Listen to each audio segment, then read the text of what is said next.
Hi, we're out here drilling in the woods, so please bear with any beautiful sounds and sights of nature you may hear. Range I'm building in the forest, hewing out of the earth with my hands and a cold steel shovel that I broke. So spring. It came early around here.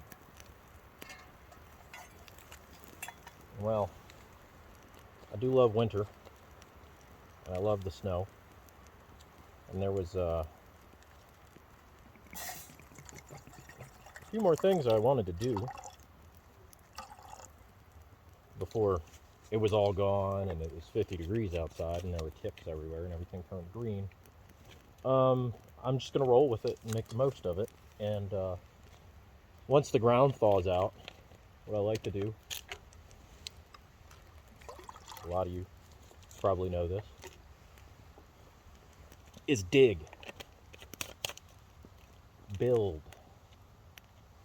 rend something from the earth, something, related to these things.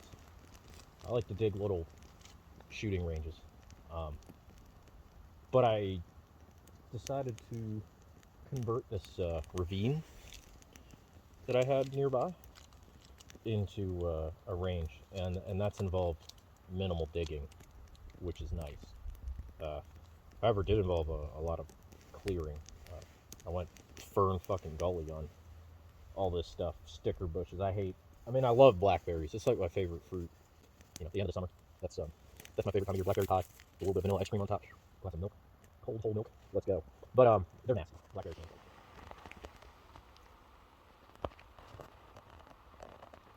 So, this is the anti-flat range. And the intention of this is to build a T-shaped range.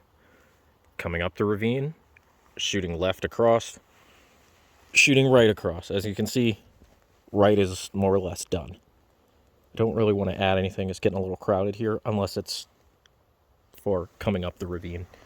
Good backstop keeps going up. So I want to add targets over there to shoot from way up there. And then when I set targets up going down the ravine. And I'm glad they made a mess logging this, because these standing big stumps are really great to just screw plates into.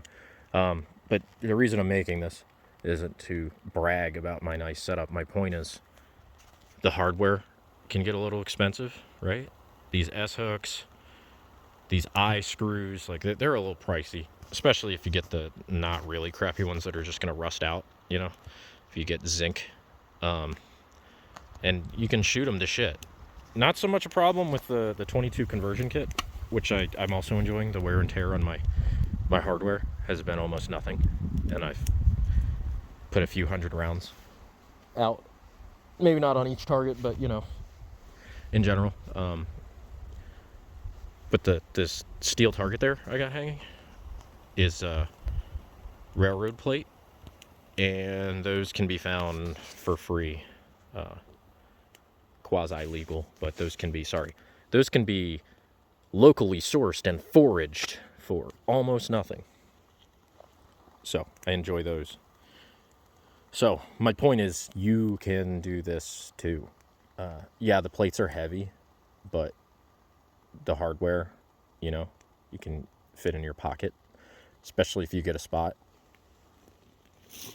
and you hike in a cordless drill and you pre-drill the holes, and then you leave the railroad plates like stuffed under a log or something, and then you can just unscrew the hardware or leave it if it's a remote enough spot. Coffee's boiling. So I enjoy that. I've done that before. This is at my place now, which is, just the tits. Really, once I get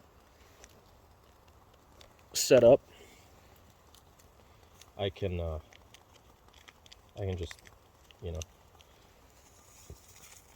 take a 20-30 minute break from whatever I'm up to and come out and shoot, which is just awesome. But that's not stopping you from going out to your national forest or whatever you got going on, hopefully if you're watching this, it's not like a armchair vicarious thing. Like, hopefully you're doing stuff too. Recording this has been a bit of a nightmare. Yeah, so anyway, hopefully that kind of gives you the tips and tricks. Not legal advice. Not legal advice. Not a toy. Not a toy. Very dangerous. To go out and get your own plates. They also have them cheap on Amazon. 3/8 inch or by 10-inch steel gongs. That white one up there is 10-inch, and that's, I don't know, 30 yards away. So that should give you an idea. For like 30, less than, I think it's $28.99, $27.99 shipped. And you just spray paint those yourself. It doesn't last as long as a powder coat, but you know, it is what it is. You're saving money. So yeah, grab those. The hardware is a little expensive, but if you use rimfire, also these railroad plates, it's only good for pistols and rimfire. Don't shoot them up with well, if you shoot them up with a center fire rifle, you can only do it once. They get cratered. Craters cause ricochets. That's actually dangerous. I know I say, you know, flout a lot of safety rules and things and whatever here, but that's no joke. You'll hear them flying past you. I've done it, but that doesn't mean you should. Yeah, really nice sunset. So anyway, go build your own range. It could be portable, hiking a drill. You're drilling in the woods, paramilitary activities, wherever you LARP or shoot, public land, somebody else's land, doesn't matter. That's the point. I used to do that. I don't need to anymore because I built my own damn range, but, you can too. Just don't flat range LARP. Get dirty. Get mud in your gun. Get brush in front of your targets. Maybe don't even paint them high vis. Maybe paint them like Ranger Green or multicam. I don't know what you would mean by that, but that would be pretty cool if you did that. That would be pretty cool. You'd be a cool guy, especially if you're successfully able to pick them out and paint them. Look at what various agencies and bureaus and such maybe are wearing and then paint that color. Anyway, you guys have a good time getting out there and building something of your own. I'm going to enjoy my coffee.